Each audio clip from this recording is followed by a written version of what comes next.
Hello everyone, কেমন আছো সবাই? তো যারা আমার ভিডিও দেখো তারা জানো আমাদের গুরুদশা চলছে অসুস। তো আমি বলেছিলাম এই 13 দিন কি করব সব কিছু তোমাদের সাথে শেয়ার করব। তো দেখো আমি এতটাই ল্যাথখোর যে 13 দিনের মধ্যে মনে হয় মাত্র হাতে গুনে কয়েকটা দিন শেয়ার করেছি, কিন্তু আমি রোজই ভিডিও করেছিলাম তোমাদের সাথে, কিন্তু শেয়ার করতে আমার অনেকটাই লেট হয়ে যাচ্ছে। এই যে যেমন একদিকে অসুস, তার মধ্যে পড়ে গেছে একাদশী। তো কি আর করা যাবে।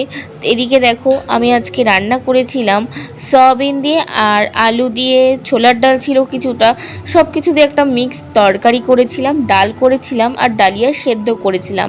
আর যেহেতু মা এগুলো কিছুই খায় না, তার মার জন্য বাবা এনেছিল ফল, আর ছিল বাড়ির গাছের কাঁঠাল, দেখো কি সুন্দর দেখতে। আর বাবা কিন্তু ফলের মধ্যে এনেছিল কলা, শসা আর পেয়ারা। আচ্ছা এবার তোমরাই বলো তো তোমাদের কার কার বাড়িতে একাদশী ব্রত পালন করা হয়? আমাদের বাড়ি কিন্তু একাদশী ব্রত সবাই করে। আচ্ছা আমি না আজ পর্যন্ত এটা জানি না একাদশী ব্রত পালন করলে আদেও কি হয়। তোমরা যদি কেউ জেনে থাকো তাহলে অবশ্যই আমাকে কমেন্ট করে জানিও। কিন্তু এটা সত্যি, একাদশী ব্রত পালন করলে আদেও কি ফল লাভ হয় এটা না জেনেই আমি একাদশী ব্রত পালন করি।